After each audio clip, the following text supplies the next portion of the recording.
Hello and welcome to Just One More Watch. If you are a regular viewer of the channel, you'll know that there are certain brands that I give a hard time to on a fairly regular basis. All for different reasons though.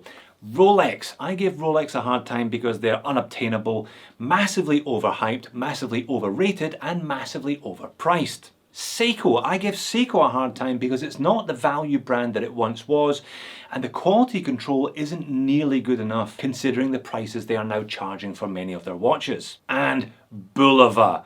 Oh, Bulova.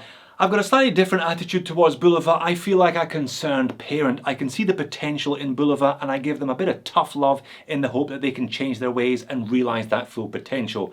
But who am I kidding? Nobody listens to me anyway. I mean, I appreciate that taste is very much subjective. I'm just not a big fan of most of their current catalogue. This style of watch doesn't really do anything for me. I find them oversized, overcomplicated, a little bit garish, just not my cup of tea. If you're into that, no problem. I'm not telling you what to like, I'm just telling you what I like. But then there is their retro reissue stuff. Bulova has a stunning back catalogue, which to plunder to reissue some of their classic old designs, and they've done quite a few of them, and I like them, but they still seem determined to shoot themselves in at least one foot every single time. Take the Bulova Lunar Pilot for example. So much better than that bloody moon swatch. This thing has actually been to the moon, it's quartz, it's less than $300, and it's 45mm in diameter, 52 lug to lug, flat as a pancake and wears like a dinner plate on my average size wrist. That means it's going to wear like a dinner plate on your average size wrist. I don't know why they don't make a smaller one. And there are a whole bunch of similarly frustrating watches from their classic line for example. Check that one out. Good looking, an affordable tank style watch from a big brand like Bulova. But why do they put that open heart there? So unnecessary. And then there's this one, another classically styled, fairly handsome piece, but they put an oddly positioned small second hand and an open heart in it. Why? Why do they insist on overcomplicating literally all of their designs, including the Aerojet, which is the subject of today's review? I bought this one a month ago and I still think it is gorgeous. I'm not going to give this one a roasting. I reckon it's a solid 8 out of 10, but it could be a 9, 9.5 out of 10 if they had just resisted the temptation to overcomplicate the dial. And to prove it, I got the talented GLYNN to do a Jody render of this watch. How I would like to see the Bulova Aerojet without those complications. Make sure you stick around for that. You tell me which watch you prefer. Let's flip the camera and get on with it. Okay, so clearly I've made a couple of big claims for this Bulova in the introduction today. I claimed it straight out of the box, it's already an 8 out of 10, but that my own modifications to it will take it to a 9 or perhaps even a 9.5. Like the good lawyer I probably should have been, I'm going to have to make those claims stick, aren't I? And you today are the judge and jury. Right, well there is the watch. Let's rattle through the dimensions and specifications, then I'll make my argument that it's an 8 out of 10, and then I'll show you what I think Bulova should have done to take it up to a 9. And there it is, this is a Bulova Aerojet 96B374 from their classics range. US RRP on this one is $360. The Aussie RRP is $550. I didn't pay anything like that, of course. I paid $299 Aussie. That's roughly $225 USD or 175 GBP. So I'm going to judge this one based on the price that I paid, and you know what, I think it's a nice watch for the price that I paid. Bear in mind that comes with a 3-year warranty from Bulova as well. That's why I moan about micro brands that only give you 1 year. When a big brand like this can give you 3 years, there's no reason why micros can't at least try and get close to that. Now it may have vintage styling, but it doesn't have vintage sizing. 41mm in diameter, 12.3mm thick with a 48 lug to lug, all perfectly wearable on my average size wrist, as I'll show you in just a minute or two. 20mm lug width, so you can swap out the strap if you want to, but I don't think you'll want to. That is an excellent matte finish grain leather strap, super comfortable, and on the supplied leather strap it weighs in at 59 grams, so nice and light. Stainless steel case. Now it's only a two-piece case. The bezel and mid case are part of the same piece of metal today. Stainless steel crown, and we have a screw-on stainless steel case back. Now that is a domed mineral crystal. May only be mineral, but it's actually a really nice mineral crystal and gives you an unimpeded view of that gorgeous dial from most angles most of the time. We have a flat mineral exhibition case back, and that's a premium grade Miyota 8200 series movement with a 24-hour subdial, central second, and date complication at the 3 o'clock. Case finish is very simple, high polish throughout, with that lovely Bulova tuning fork there on the crown. It pops up on a couple of other places on the watch also. One of which is on the high polish buckle for the excellent leather strap. Double retainer here, it's got that kind of faux buffalo grain finish, but it's matte, and I think the matte helps the dial really pop, as I'll show you, and it's just so nice, so comfortable, so soft, and properly stamped with the Bulova logo. Okay, that's enough of the small print. Let's get on to the watch. Let's get on to my argument that this thing is an 8 out of 10 straight out of the box with some macro. Now, I always run through the same sequence of macro. I do this high up, top down shot first, and then I move in a little bit closer. But at this point, it only looks like a 6 out of 10, doesn't it? I then move on to an angle, the diagonal, and I'll then show you the other angle, the opposite diagonal, and usually I'll finish with a little bit of side on. And from this little sequence, the watch looks okay, but nothing special. But I think this watch really comes alive if you get the angles right. And here we are, the diagonal shot again, but from a more oblique angle, and you begin to see not only some of the colors from the dial, it's a sector dial with fume, you also begin to see those applied indices and the really, really nice hour and minute hand today. They are pretty spectacular. But there is the money shot.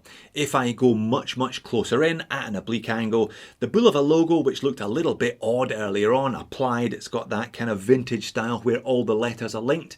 You can see how much depth that adds to the dial. You can also see how tall the pinion is, how elevated the hands are, and how far apart they sit from each other because they are beveled down the middle. 12.3mm thick isn't particularly slim for a watch that isn't a diver, has no water resistance rating, and you begin to see how they've used that extra height with the dome mineral crystal and a big hand stack to really make this thing look pretty spectacular. And there again, even closer into the dial, you can see that Bulova logo there in full effect, and also the tuning fork making its third appearance as the index at 12. A really, really nice touch. It could only be a Bulova when you see that tuning fork. And let's return to that side-on shot, but from a more oblique angle, so you can see those gold hands and gold indices really catching the light. Are you with me? Is it an 8 out of 10? I think at least an 8 out of 10. But could it be a 9? Okay, then you've had a look at the original watch on the left, you've had a look at it in some detail, and you've heard my thoughts as to why I think it is at least an 8 out of 10. What do you think of this? I asked GLYNN to do a special render of the Aerojet just for me, and he did it within minutes. I'll leave a link to his Instagram in the description of the video. He's done various reworks of watches for me already, including my version of the Cassie Oak last year. I really like it. I think the date window isn't all that sympathetically done on the original watch, and I see no reason why any watch should ever have a 24-hour indicator on it. Sure, perhaps my version, GLYNN's version, is a little bit boring. There's not much going on apart from the 3 hands, but it's such a classically styled watch, I think that's okay. But you tell me, which do you prefer? Do you prefer Bulova's complicated version, or do you prefer my simplified version? Leave me a comment, let me know. I'm looking forward to reading them. Let's go back to macro and have another look at this thing and have a look at some of the details that I glossed over previously, including those complications. I may not be their biggest fan, but they are nicely done. Little frame around the date complication at 3 o'clock, and it is a nicely executed, if entirely pointless, 24-hour indicator over there at the 9 o'clock. Little bit of concentric circle work around the outer edges of that one, and a sharply cut gold hand. And that Bulova logo does look pretty spectacular if you get it at the right angle. Nice depth to it. You can see printed minute markers on the very edges of the dial, and also little loom dots, little corbichons of loom. I'll talk about them in just a second. All printing is very nicely done in white, including the sector crosshairs, and it's a really attractive double whammy sunburst and fume fade from the inner edges to the outer edges of the dial. Big handset, plenty of height, and they're nicely done and nicely cut as well for a budget watch. You can see a few frayed edges when I go super close, but not with the naked eye. And there is plenty of loom on those hands. They're big enough after all. Little dots around the outer edges as discussed, with a double dot at 12, so you always know which way this watch is oriented even after dark. Looks okay initially, it's got that dull green glow like a vintage watch should have, or a retro style watch should have, but if I turn the speed up, it's not going to be a long loom video today. It's pretty much gone at 5 minutes, it's entirely gone at 10 minutes, so let's cut it there to save further embarrassment. And unlike the Lunar Pilot that I referred to in the introduction, it actually wears alright. As I said, vintage looks but not vintage sizing with 41-48 lug to lug, but it just ducks under the line of goofiness. You know what I mean? When a watch is so big, it just doesn't look quite right. I think this one looks pretty good. Claw lugs, and there's a reasonable kind of downturn from them as well, and a lovely strap. And I do like the little tuning fork there on the buckle. Nice touch. The legibility, as you saw from the side-on shots outside that I showed you earlier on, very much angle dependent. If you catch those gold hands, no problem at all. If you don't catch those gold hands, they rather vanish against the dial. And again, that effect is even more pronounced outside in natural light. Looks fabulous from some angles when the light hits off those gold indices and gold hands and then kind of vanishes on others. Overall though, a very nice effect. Looking down the wrist, it's not what I would describe as an elegant wearing watch. But if you're a bigger guy with bigger wrists or like a bigger watch but can't find one in this vintage style that suits you, maybe you have just found one that suits you. And it may only be mineral, but I'm not going to give it too hard a time for the price because it is a really, really good piece of mineral crystal. Plays with the light very nicely. And once again, you can see that double effect, the fume and the sunburst. I don't think it overwhelms the dial at all. I think overall it still looks cohesive. And a pocket shot to finish. Overall, the proportions I think are good on this one. And again, you can see those hands glinting in the light. Moans and niggles, well, I'll be treading old ground, won't I really? Yeah, I do think they could have deleted that at minimum. Date window at 6 would have kept the symmetry. That would have really helped. Or, as I said in my render, I would just have deleted that one altogether. As it is, it's still a very attractive looking watch though. 30 meters of water resistance is going to limit its versatility, but it's not that style of watch overall. The Myoto movement, as you probably know by this stage of the game, is not my favourite either. It's the unidirectional winding that's always a bit of a bugbear for me. I can hear it, I can feel it, and I'm not a fan of hearing or feeling the movements in my automatic watches. At least this one has a little bit of decoration in that skeletonized rotor, marking it out as the premium, in inverted commas, version of the 8000 series. And you can't really complain about a set of numbers like that from a budget watch, can you? But my biggest single issue with this watch is the crown. It's rubbish. It's tiny. It's slippery, it's almost impossible to get a grip of, and it makes manually winding the watch almost impossible. You need to kind of pinch it with your fingers to give it a wind.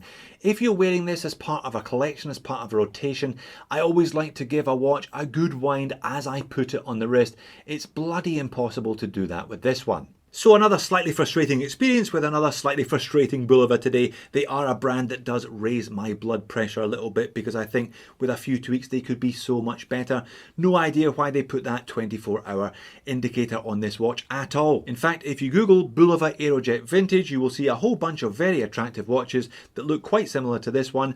Few of them having date complications, none of them having any further complications, so they can't even say that they're drawing on their back catalogue for direct inspiration. This is maybe Bulova 5 or 6 on the channel for me now, and I said before I'm not sure how much further into their catalogue I could delve because the nuggets are few and far between. Maybe I'll try and get a hold of that Millships. It's nice, but it's also ferociously expensive, so they've shot themselves in at least one of their feet there too. Perhaps if I want my love affair with the brand to deepen, I need to consider some of their vintage offerings, or perhaps I just need to wait until they employ a new chief designer that thinks that less is more rather than more is more. So there you have it, the Bulova Aerojet. I still really like this watch. Depending on the angle, it can look a bit ordinary, but it also can look absolutely spectacular. It would look more spectacular without the date and that unnecessary 24-hour complication though. I think if you like Bulova and want to see more of them, why not check out the Lunar Pilot? If you've got the wrist for it, it's a must. And the Devil Diver only let down by a slightly basic movement. Thanks for watching, see you again.